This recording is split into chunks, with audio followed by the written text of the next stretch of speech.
I'm Tori, 28 years old. For as long as I can remember, my father called me too pretty to be his daughter. He said my blonde hair and blue eyes were proof of my mother's betrayal. He accused her of cheating. He treated me like evidence of a crime she never committed.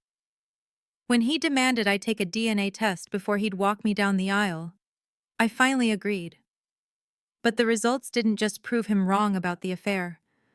They proved I wasn't his daughter, or my mother's. What we discovered at the hospital where I was born made my father fall to his knees in front of 60 relatives.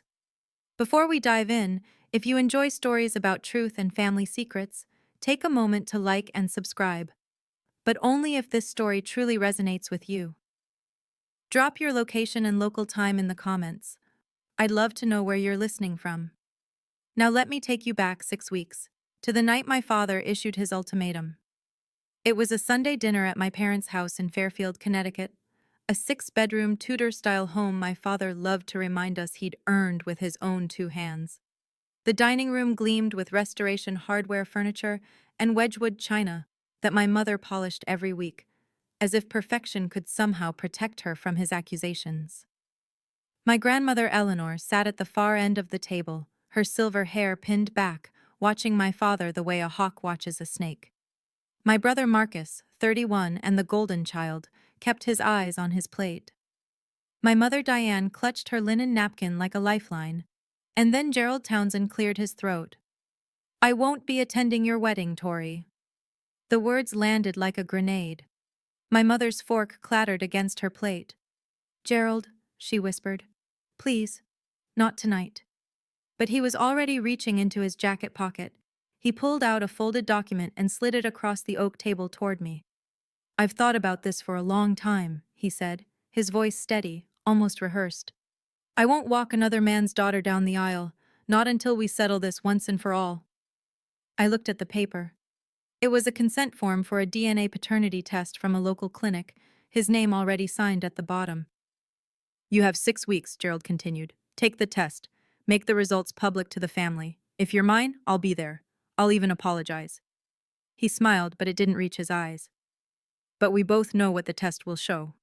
My grandmother's teacup hit the saucer with a sharp crack. My mother started crying, silent tears streaming down her cheeks. And I sat there, staring at my father's Rolex Submariner glinting under the chandelier, thinking, 28 years. He's been building to this moment for 28 years. I didn't sign the paper that night. I didn't storm out either. I simply said, "Thank you for the reminder, Gerald. I'll remember this."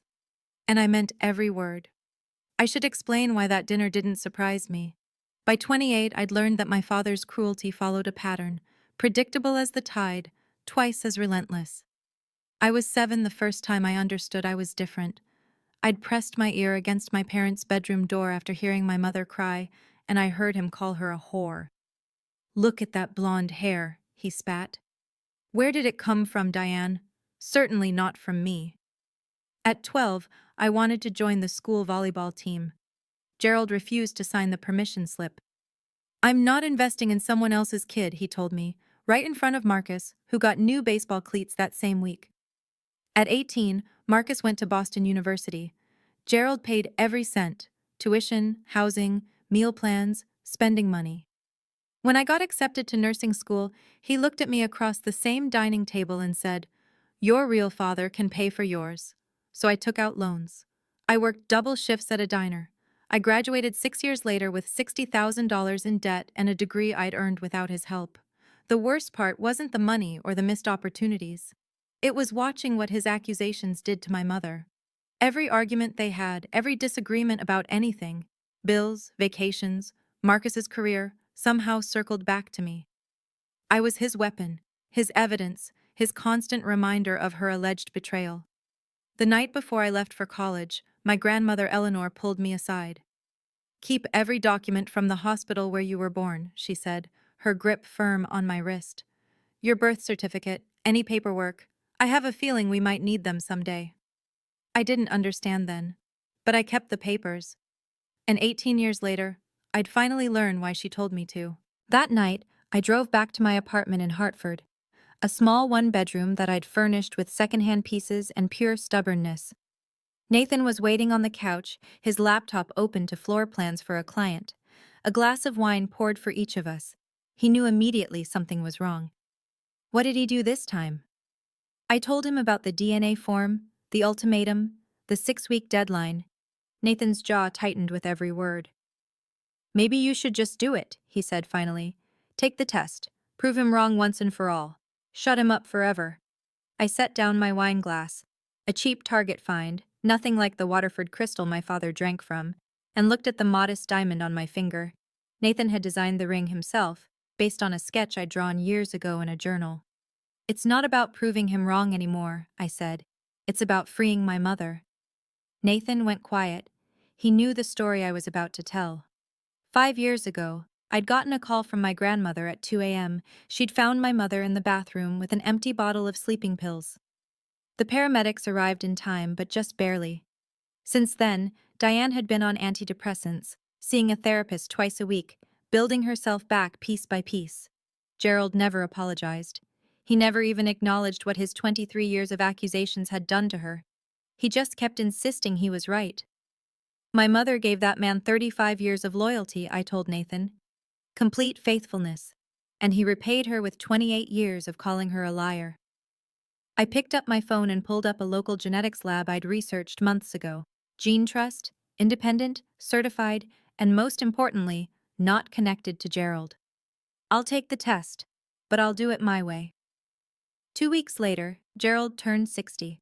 The party was held at the Fairfield Country Club, 18 holes of manicured green overlooking Long Island Sound, a private dining room with floor-to-ceiling windows, and 30 relatives gathered to celebrate the man who'd made my mother's life a prison. I wore a simple black dress. Nathan squeezed my hand as we walked in, whispering, 2 hours.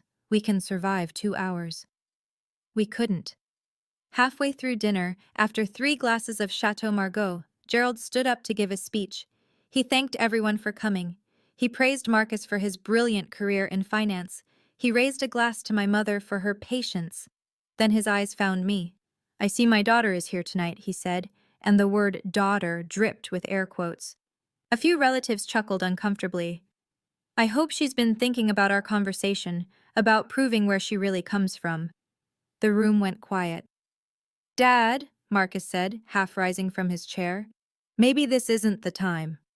Gerald waved him off. No, this is exactly the time. Families should be honest with each other. He smiled at me, that cold reptilian smile I'd seen 1,000 times. You know what they call a bird that lays its eggs in another bird's nest? A cuckoo. The cuckoo's egg looks beautiful, doesn't it? But it doesn't belong. It never did. Somewhere behind me, an aunt gasped.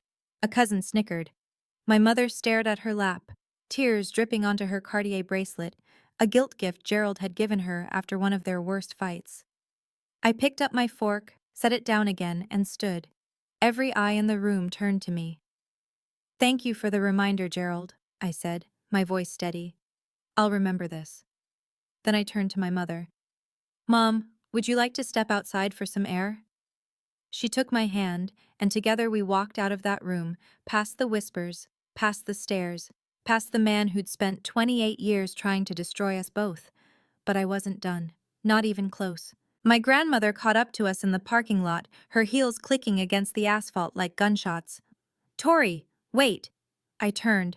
Eleanor Whitmore was 78 years old, with posture like a queen and eyes that missed nothing. She'd never liked Gerald.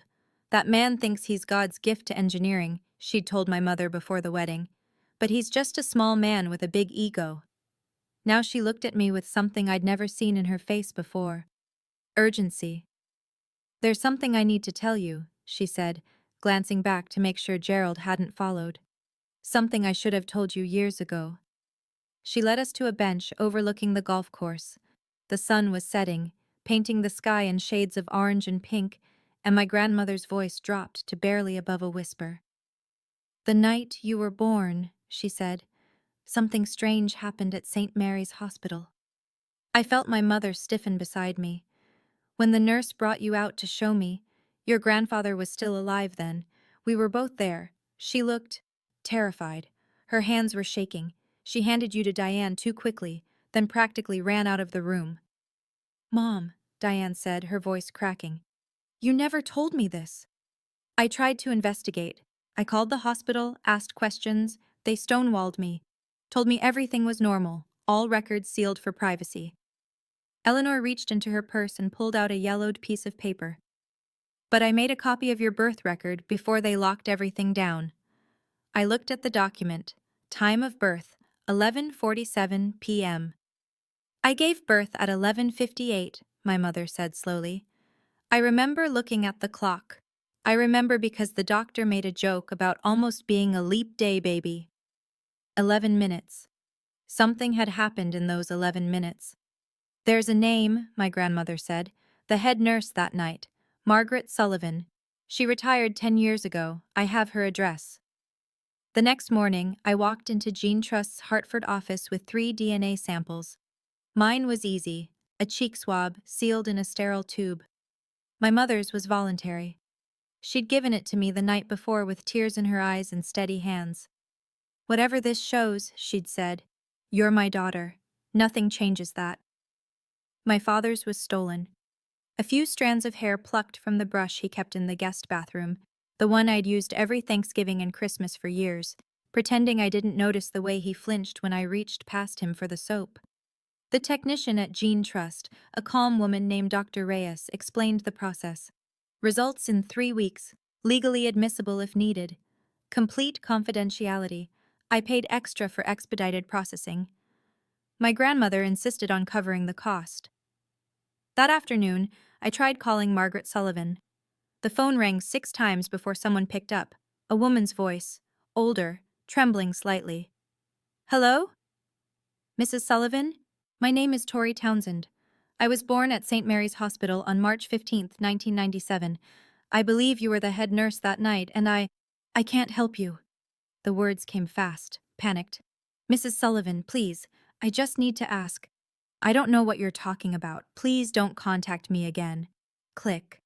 I stared at my phone for a long moment. Nathan looked up from his drafting table. What happened? She hung up on me. I set the phone down slowly. But not before she panicked. She knows something, Nathan. She definitely knows something. An innocent woman would have been confused. Margaret Sullivan was terrified. Whatever happened that night in 1997, she'd been carrying it for 28 years. And now, so would I.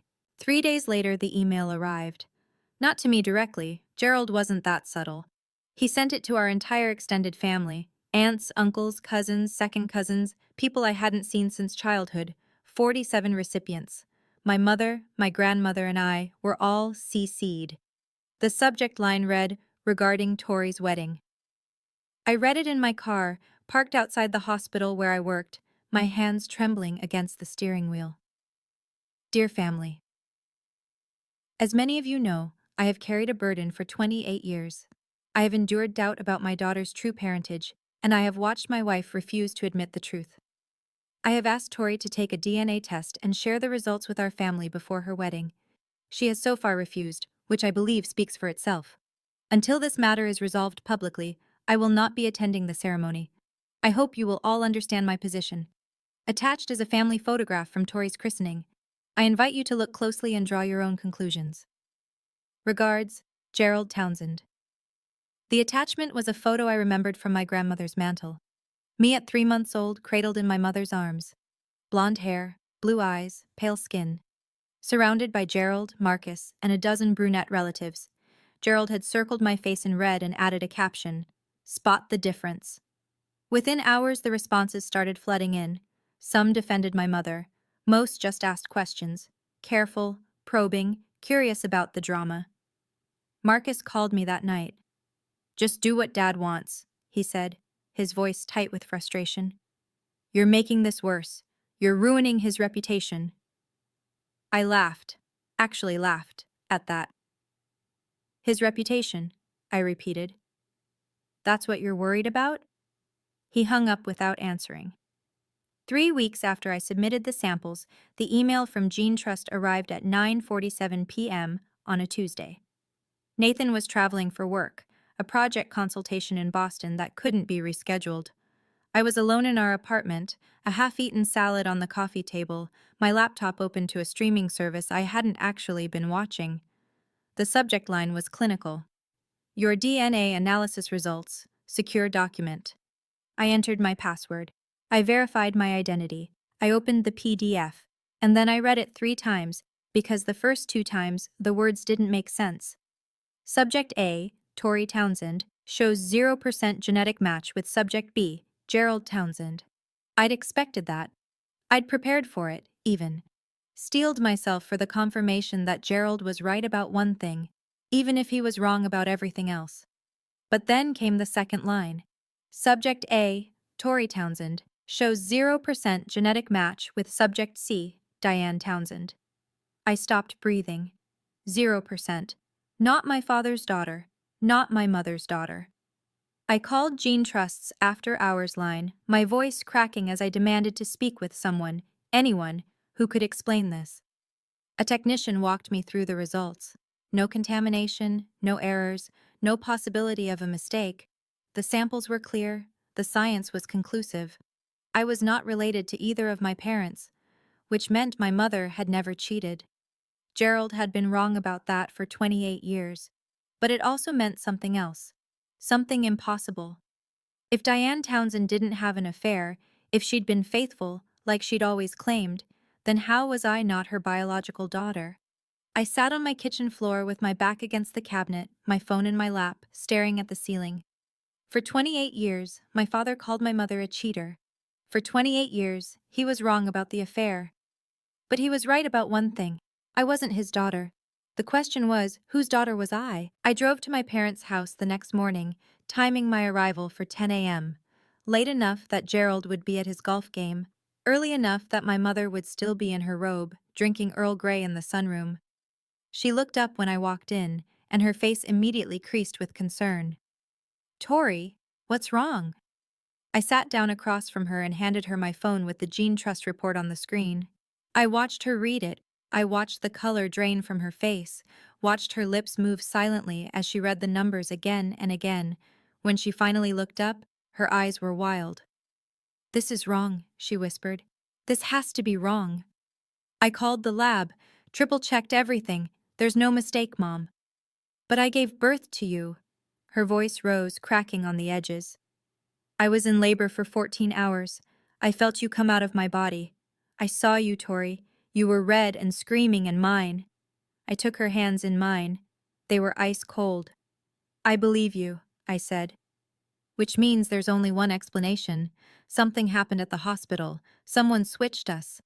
The silence stretched between us like a wire about to snap. The time, my mother said suddenly. The birth certificate says 11:47, but I remember I was watching the clock because the contractions were so bad. You were born at 11:58. I always wondered about that discrepancy. 11 minutes. 11 minutes that changed 2 families forever. Mom, I said carefully, if I'm not your biological daughter, that means your real daughter is out there somewhere, 28 years old, living someone else's life. My mother started to cry, not the silent tears Gerald always provoked, but deep, shaking sobs that seemed to come from somewhere primal. We have to find her, she managed. We have to find them both. I need to pause here for a moment. If you're watching this and you've ever felt like you didn't belong in your own family, like you were somehow wrong just for existing, I see you. This story isn't over. The truth is about to get a lot more complicated.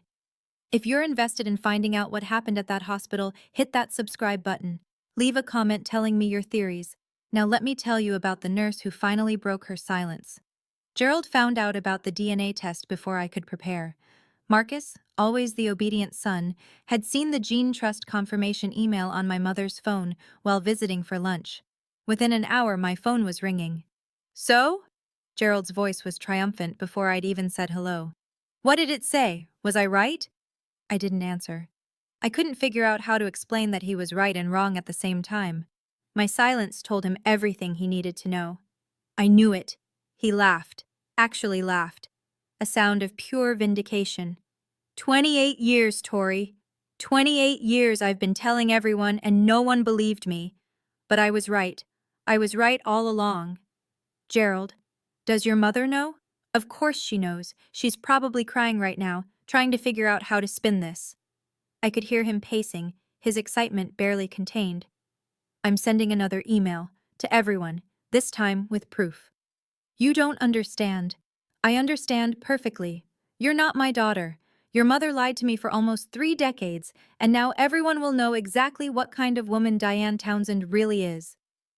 He hung up before I could explain that Diane hadn't lied, that she'd been telling the truth all along, that the real story was something none of us had ever imagined. Within the hour, Gerald called my mother and told her to pack her bags. I want you out of my house by the end of the month, he said. I'm done with your lies. My grandmother drove over immediately to stay with her.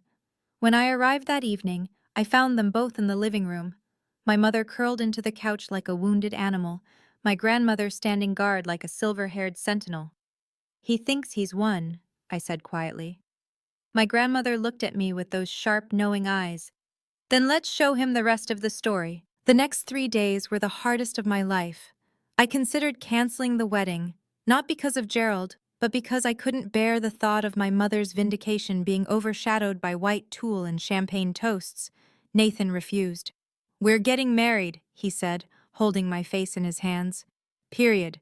Your father's issues are not our issues. We don't postpone our life for his tantrum.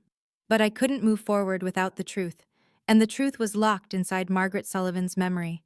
I called her again, and again, 5 times in 3 days, each call going straight to voicemail. On the 6th try, I left a different message. Mrs. Sullivan, my name is Tori Townsend. I know you remember that name. I have DNA evidence, certified, legally admissible DNA evidence, that proves a baby was switched at St. Mary's Hospital on March 15, 1997. I'm not looking to blame you. I'm not looking to sue anyone. I just need to know who I am. I paused, steadying my breath. If you don't call me back, my next call will be to a lawyer. I'll subpoena the hospital records. I'll file a formal investigation, and whatever you've been hiding for 28 years will come out in the worst possible way. I waited. 1 hour. 2. At 4:17 p.m., my phone buzzed with a text from an unknown number. Thursday, 2 p.m. Riverside Diner, Bridgeport. Come alone. I stared at the message for a long time. Then I texted back, I'll be there. Whatever Margaret Sullivan had been carrying for 28 years, she was finally ready to let it go. The question was whether I was ready to hear it. Riverside Diner was the kind of place time forgot. Vinyl booths patched with duct tape, a jukebox that only played oldies, and coffee that had probably been brewing since the Reagan administration. Margaret Sullivan sat in the corner booth, her back to the wall. She was 72, smaller than I'd imagined, with silver hair pulled into a tight bun and hands that trembled against her coffee cup. She looked up when I slid into the seat across from her. You look just like her, she said quietly. Linda, your biological mother. Same hair, same eyes. I felt my heart stutter. You know who my biological mother is? Margaret closed her eyes for a long moment. When she opened them, they were wet. I've carried this for 28 years, she said. Every single day, wondering if I did the right thing by staying quiet. Wondering if I should have spoken up when it happened. She reached into her purse and pulled out a worn leather journal, its pages yellowed with age. This is my shift log from March 15, 1997, the night you were born. She opened it to a flagged page and slid it across the table. I read her cramped handwriting, my blood running cold with every line. 11:47 p.m. Baby girl number 1, born to Diane Townsend. Healthy, 7 pounds 2 ounces. 11:58 p.m. Baby girl number 2, born to Linda Morrison. Healthy, 6 pounds 14 ounces. 12:32 a.m. Incident. Trainee nurse Carla Hendricks mixed up infants after bathing. Realized error at 2:15 a.m. Both families had already bonded. 2:45 a.m. Meeting with hospital administrator. Decision made to correct records, not families. Less traumatic for everyone. NDA required for all staff present. I looked up at Margaret, my hands shaking. They knew, I whispered. They knew that night, and they covered it up. The administrator said it would cause more harm to switch you back. Both mothers had already held their babies, fed them, named them. Margaret's voice cracked. I was 24 years old. They threatened my license, my pension. They made me sign a non-disclosure agreement. I had 2 kids of my own to feed. Who was the other baby? I asked. The one who went home with Linda Morrison? Margaret pulled out another piece of paper, a printout from a social media profile. A woman my age, brown hair, brown eyes, a smile that looked exactly like Marcus's. Her name is Rachel Morrison. She's 28 years old. She lives in Springfield, Massachusetts. She looked at me with eyes full of decades of guilt. And she's your mother's biological daughter. That night, I sat in my apartment with my laptop open to Rachel Morrison's LinkedIn profile. Elementary school teacher at Springfield Public Schools, graduate of UMass Amherst, volunteer at the local animal shelter. Her profile picture showed a woman with chestnut brown hair and warm brown eyes, standing in front of a classroom decorated with colorful alphabet letters. She looked exactly like what my brother Marcus might have looked like if he'd been born a woman. I composed the message 17 times before finally hitting send. Hi, Rachel. This is going to sound completely insane, and I apologize in advance. My name is Tori Townsend. I was born at St. Mary's Hospital in Bridgeport, Connecticut, on March 15, 1997. The same night and place as you. I recently did a DNA test that showed I'm not biologically related to either of my parents. I've since spoken with a nurse who was working that night, and she confirmed that 2 babies were accidentally switched. I believe you're the biological daughter of Diane and Gerald Townsend, and I believe I'm the biological daughter of Linda Morrison. I have documentation. I have a witness statement. I'm not looking for anything from you. I just thought you deserved to know the truth. If you're willing to talk, please call me. I included my phone number and closed the laptop before I could second-guess myself. 24 hours passed. I checked my phone every 10 minutes like a teenager waiting for a text back from a crush. Then, at 9:38 p.m. the following night, my phone rang. Is this Tori? The voice on the other end was shaky, uncertain, but something in it felt familiar. Rachel? A long pause, a shuddering breath. My whole life, people have told me I don't look like my parents. My dad, well, my legal dad, used to joke that maybe the hospital made a mistake. We all laughed about it. She let out a sound that was half laugh, half sob. I guess it wasn't a joke after all. We talked for 3 hours that night. By the end, we'd both agreed to take another DNA test. This one comparing Rachel to Gerald and Diane. The results would be ready in 10 days, just in time for my engagement party. Over the next week, I built my case like a prosecutor preparing for trial. First, the documents. I had my original gene trust report showing 0% match with both Gerald and Diane. I had Margaret Sullivan's handwritten shift log from 1997, which she'd finally agreed to let me photograph. I had a notarized statement from Margaret, signed before a witness at her attorney's office, her own decision, she said, to finally clear her conscience. The hospital threatened me for 28 years, she told me when I picked up the document. I'm 72 now. What are they going to do, fire me from retirement? Second, the DNA. Rachel had submitted her samples to Gene Trust, using the same expedited process I had.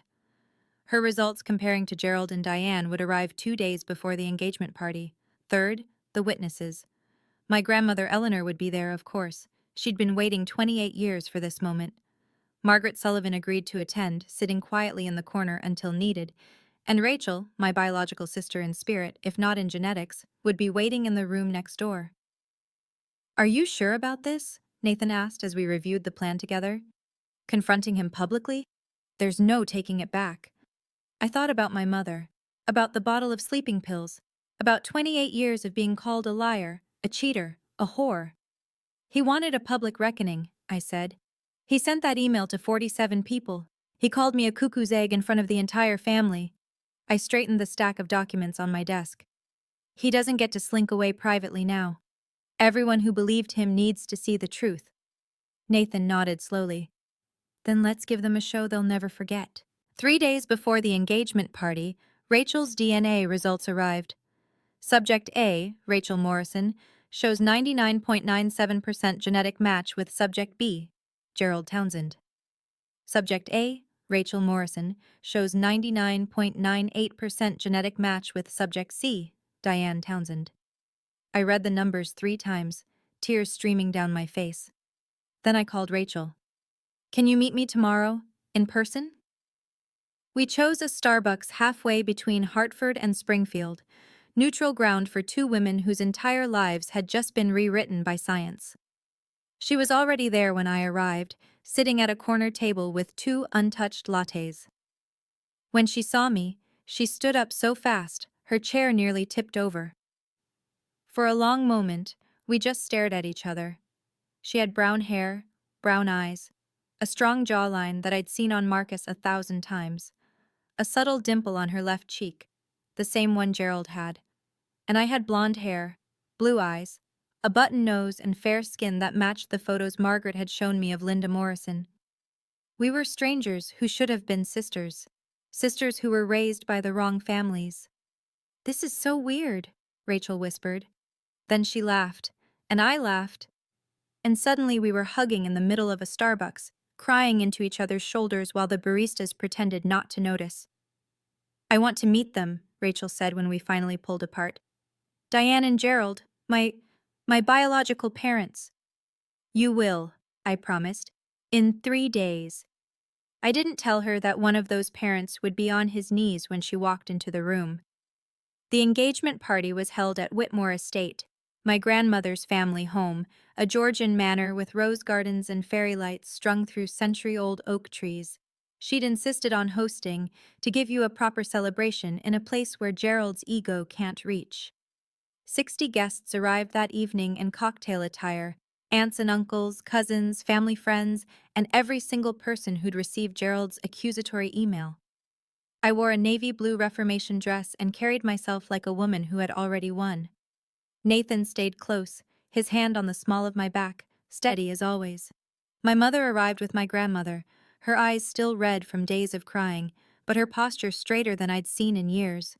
Something had shifted in her since we'd learned the truth, a weight lifting, even before the public vindication. And then Gerald arrived. He came late, of course, fashionably late, as he'd call it, letting the crowd gather, letting the anticipation build. He wore a Tom Ford suit, his Rolex catching the chandelier light, a smirk playing at the corners of his mouth. He thought this was his victory lap. He had no idea. I watched him work the room, shaking hands, accepting congratulations from relatives who believed his version of events.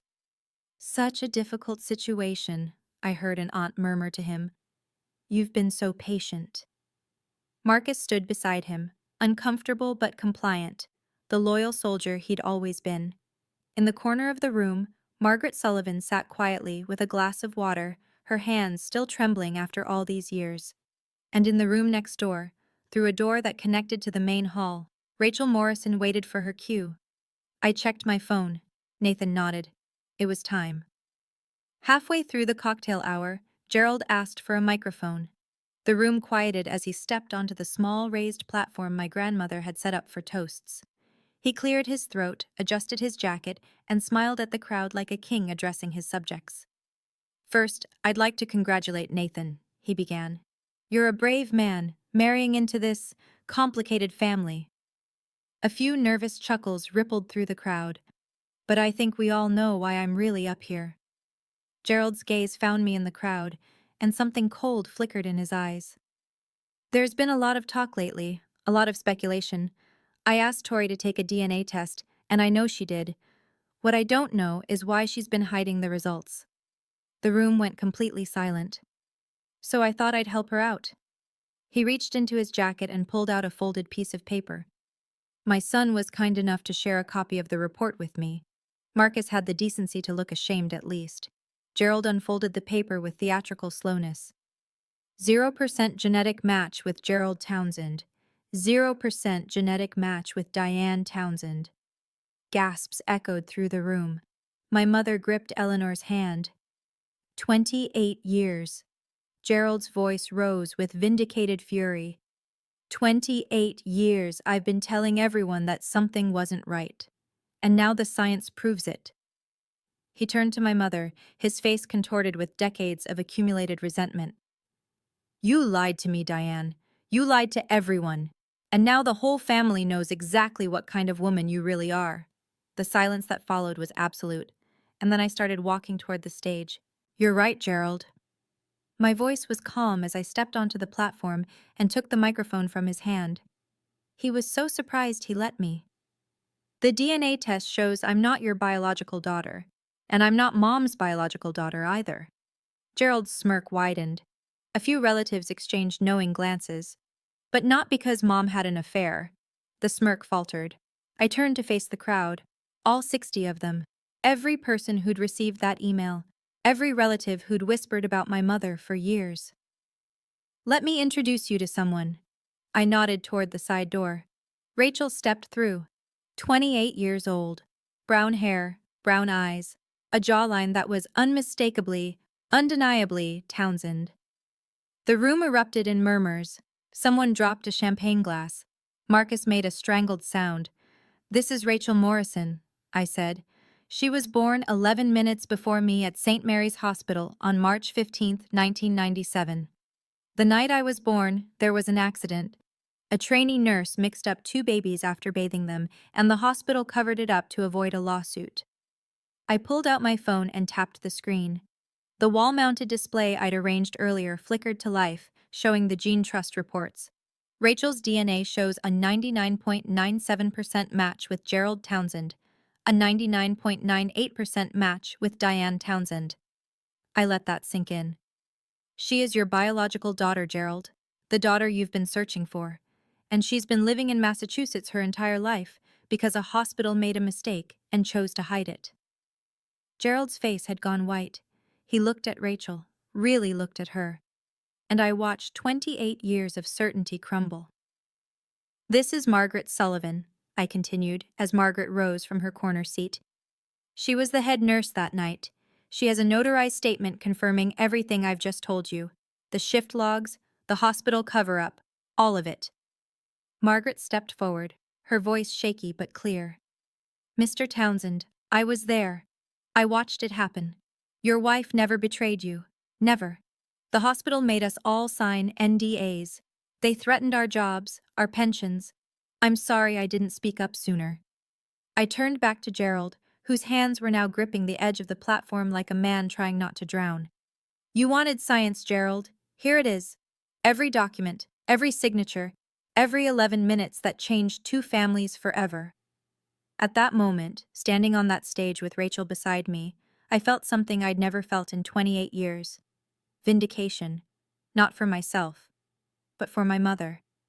For every tear she'd cried, every accusation she'd swallowed, every sleepless night spent wondering if her own husband would ever believe her.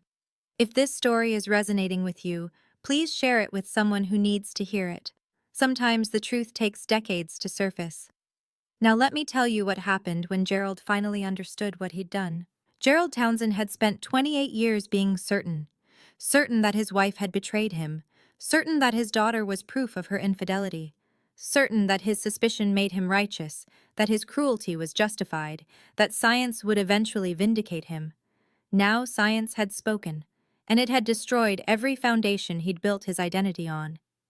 He looked at Rachel, this stranger with his jawline, his eyes, his blood, and something in him shattered.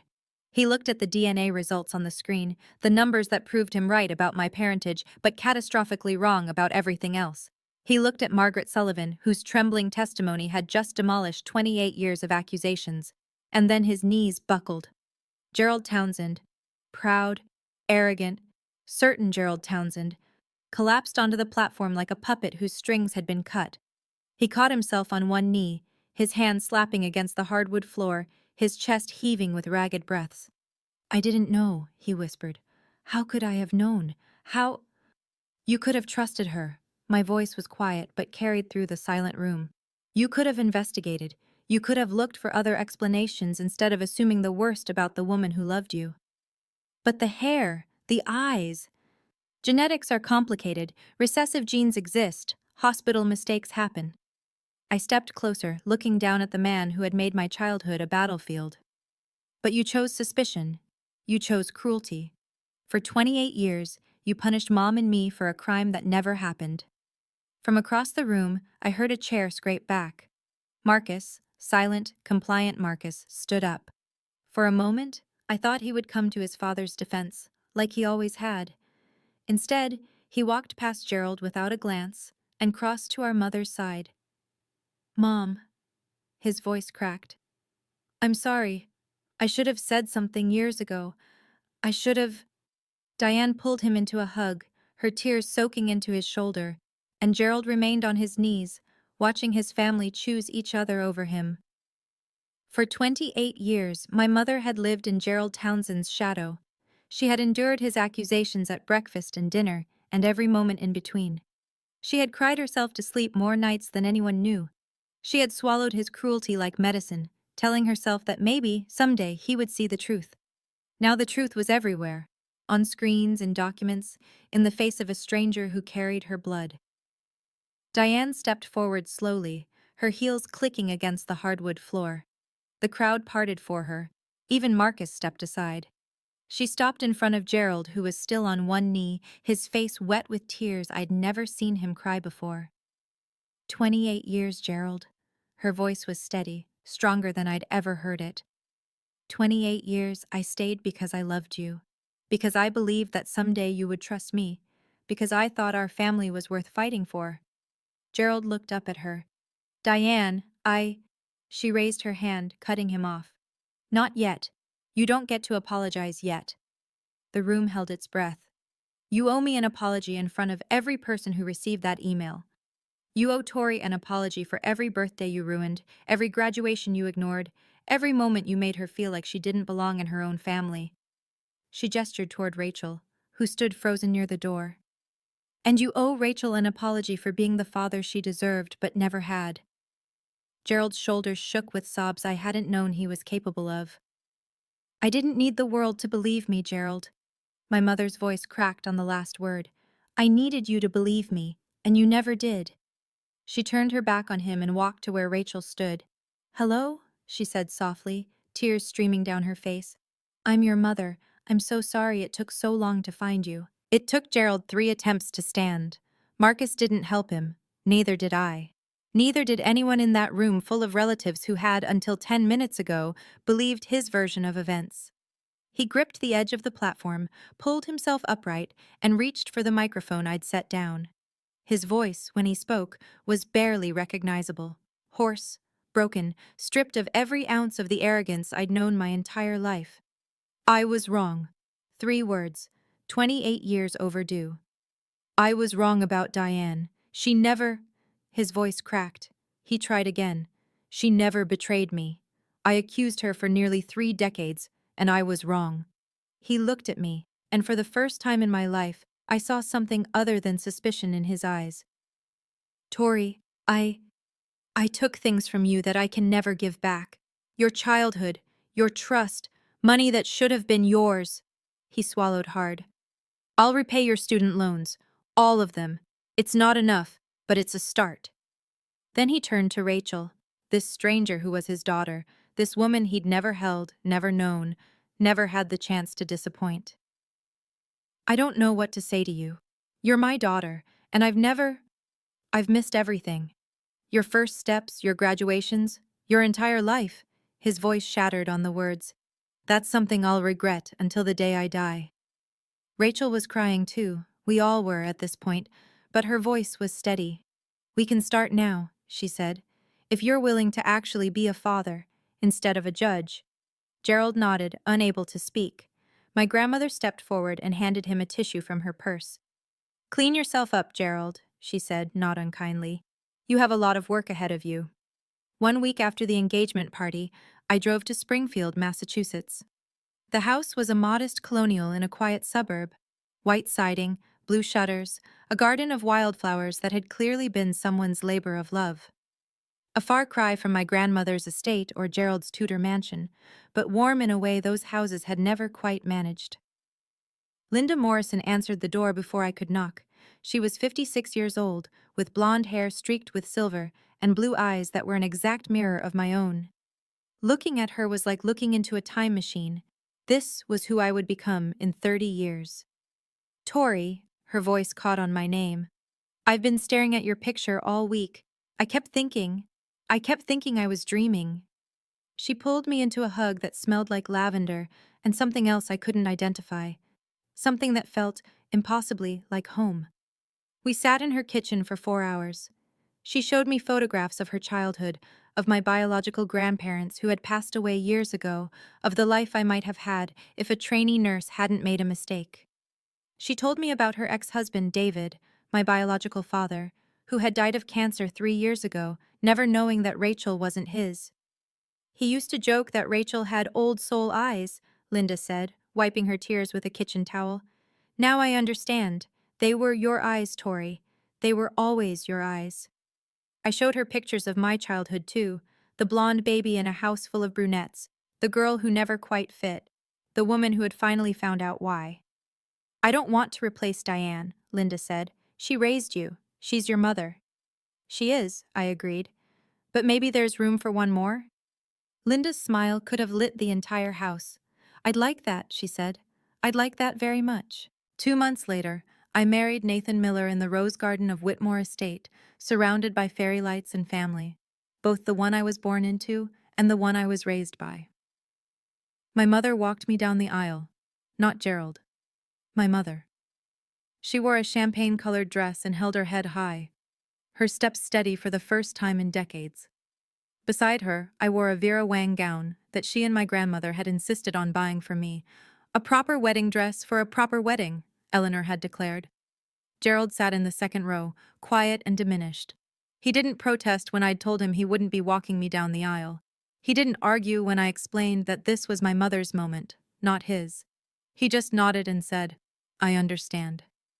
It was a start. Rachel stood with my bridesmaids, wearing a deep green dress that brought out the brown in her eyes. Our mother's eyes, Gerald's eyes. She'd met the Townsends properly in the weeks after the party, tentative lunches and careful conversations that were slowly building towards something like a relationship. Linda Morrison sat in the front row of the guest section, a place of honor. She waved when she caught my eye, her own eyes shining with tears. My grandmother rose to give a toast. "This wedding is not just about two people," Eleanor said, raising her champagne glass. "It's about two families finally finding their way back to the truth. It's about a daughter who refused to accept a lie, and a mother who waited 28 years to be believed." She looked at me, then at Rachel, then at Diane. "To truth," she said, "however long it takes." "To truth," the room echoed, and I drank to that. The lawsuit took 8 months. Rachel and I filed jointly against St. Mary's Hospital, represented by a medical malpractice attorney my grandmother had found. A woman who specialized in wrongful birth cases and had, she told us with a thin smile, a particular interest in institutions that think they can cover up their mistakes. Margaret Sullivan testified, her notarized statement backed by the original shift log she'd kept hidden for 28 years. The hospital's lawyers tried to discredit her, citing her age, her NDA, her delayed disclosure. It didn't work. Internal documents surfaced during discovery, emails between hospital administrators discussing the incident, memos about risk mitigation, a budget line item labeled potential liability settlement that had been quietly renewed every year since 1997. They'd known. They'd always known. And they'd spent nearly 3 decades praying no one would find out. In the end, the hospital chose to settle rather than face a jury. $450,000 to each family for a total of $900,000. A public apology, printed in the local paper, mandatory improvements to their newborn identification protocols, and the resignation of the administrator who had ordered the cover-up, long since retired but now publicly named. "We didn't sue for revenge," I told a reporter who showed up at the courthouse steps. "We sued so no other family would spend 28 years living a lie that a hospital could have corrected in one day." Margaret Sullivan was granted immunity from any personal liability in exchange for her cooperation. She sent me a card afterward, her handwriting shaky but clear. "Thank you for giving me a reason to finally tell the truth. I can sleep now." I kept it in a drawer with my birth certificate, the real one, the one that said 11:58 p.m., the one that told the truth. 6 months after the wedding, Gerald invited me to dinner. Just the two of us. He'd chosen a quiet Italian restaurant in downtown Hartford, not the country club, not anywhere flashy. Just a corner booth with checkered tablecloths and candles and wine bottles. He looked older than he had at my engagement party. Grayer. Smaller somehow, as if the weight of his confession had physically diminished him. "I wanted to thank you," he said after we'd ordered, "for agreeing to see me." "You're not my biological father," I said. "You never were. But you did raise me, even if you did it badly." He flinched at that, but nodded. "I'm in therapy now," he said. Diane insisted. Well, suggested strongly. "We're doing couples counseling too. We've been separated, but we're trying to—" He trailed off, searching for words. "We're trying to find out if there's anything left to save." I thought about my mother. About the way she'd stood in front of him at the party, demanding the apology she'd deserved for decades. About the strength it must have taken to consider rebuilding after everything he'd put her through. "I remember when you taught me to ride a bike," I said. "I was 5, before you knew about before you decided I wasn't yours. You held the seat and ran beside me for an hour until I got it." Gerald's eyes filled with tears. "I remember," he whispered. "That's the father I needed," I said. "The one who held on. I'm willing to try, Gerald, but I need you to understand. Forgiveness is a process, not an event. And you have a lot of work to do." He nodded. "I know, and I'll do it, however long it takes." I didn't forgive him that night. I'm not sure I've fully forgiven him yet, but I chose to give him the chance my mother never got, the chance to prove he could change. Rachel and Marcus met properly for the first time at a family dinner a month after the wedding. It was awkward at first. How do you make small talk with the sibling you should have grown up with? The brother who got the childhood that should have been yours? But then Marcus mentioned he was allergic to shellfish. "Wait," Rachel said. "Me too, since birth. The doctor said it was genetic." "What about being left-handed?" Marcus asked. Rachel held up her left hand. "No way." Marcus laughed, a real laugh, surprised and delighted. "What about music? What bands do you listen to?" 30 minutes later, they'd discovered that they both loved an obscure indie folk band that nobody else in either family had ever heard of. Both hated cilantro with an inexplicable passion, and both had a habit of tapping their right foot when they were thinking. "This is so weird," Marcus said, shaking his head. "You're like a mirror, but, you know, a girl version?" "I was going to say shorter." Rachel threw a bread roll at him, and for the first time in my memory, a Townsend family dinner had genuine laughter, not the polite, strained kind that my mother had always worked so hard to manufacture, but real laughter, the kind that comes from people who are actually happy to be together. It was a small moment, but it felt like the beginning of something new. 3 months after the wedding, Diane and Linda met for lunch. I wasn't there, but my mother told me about it afterward, her voice soft with wonder. They'd chosen a cafe halfway between their houses, neutral ground, as Rachel and I had done months earlier. Linda had brought photos of Rachel's childhood. Diane had brought photos of mine. They'd sat there for 3 hours, trading stories about daughters they'd raised but hadn't birthed. "She told me about Rachel's first words," Diane said, "and I told her about yours. We both cried. A lot." "Was it strange?" I asked. "Meeting the woman who raised your biological daughter?" My mother considered the question for a long moment.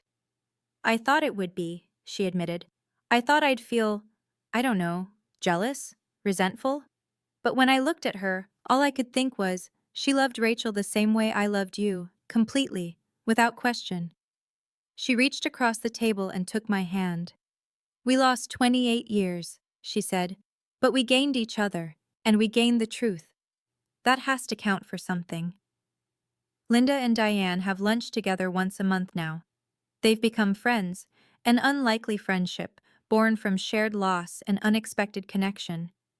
They call each other the other mother, and in a strange way, I think it's helped them both heal.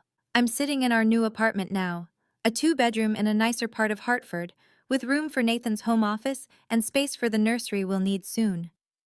The walls are covered with photographs.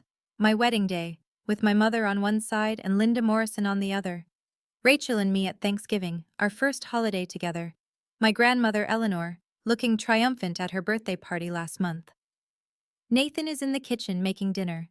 Something complicated with too many ingredients. He's been on a cooking kick lately. I've been thinking a lot about the past year. About identity and family and what it means to belong. For 28 years, I tried to prove I was a Townsend. I straightened my blonde hair to look darker.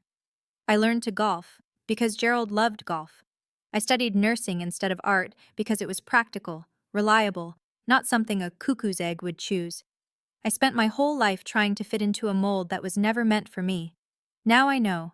I was never supposed to fit. I was someone else's daughter, living someone else's life, carrying someone else's DNA. But here's what I've learned. DNA doesn't make a family. The woman who held my hand during nightmares, who taught me to read, who stayed married to a man who tortured her just to keep our family together. That's my mother. Not biology. Love. Nathan walks in with 2 plates and a knowing smile. You're doing that thing again, he says. The deep thinking while staring at nothing thing. I laugh and take the plate he offers. On the coffee table, tucked between a stack of baby name books and a pregnancy journal, is the test I took this morning. Positive. I don't know whose DNA this baby will carry. Mine? Nathan's? Some echo of the Morrisons or the Townsends? But I know one thing for certain. This child will know they're loved, from the very first moment, without condition, without doubt. That's the only proof that matters. If you're watching this, and you've ever been accused of something you didn't do, by a parent, a partner, anyone who should have trusted you, I want you to know, the truth has a way of surfacing. Sometimes it takes 28 years. Sometimes it takes a DNA test, and a brave nurse with a guilty conscience. But it surfaces. Don't let anyone's suspicion define your worth. And if you're the one doing the accusing, ask yourself, is my certainty worth destroying the people I love? My father spent 28 years being certain. He was certain my mother cheated. He was certain I wasn't his. He was certain his cruelty was justified. He was wrong about all of it. Trust is a choice. Doubt is easy. But 28 years of doubt can destroy a family. 28 years of trust could have saved mine. Thank you for listening to my story. If it touched you, share it with someone who needs to hear it. Check the description for more stories like this one. Until next time, trust the truth, even when it's hard.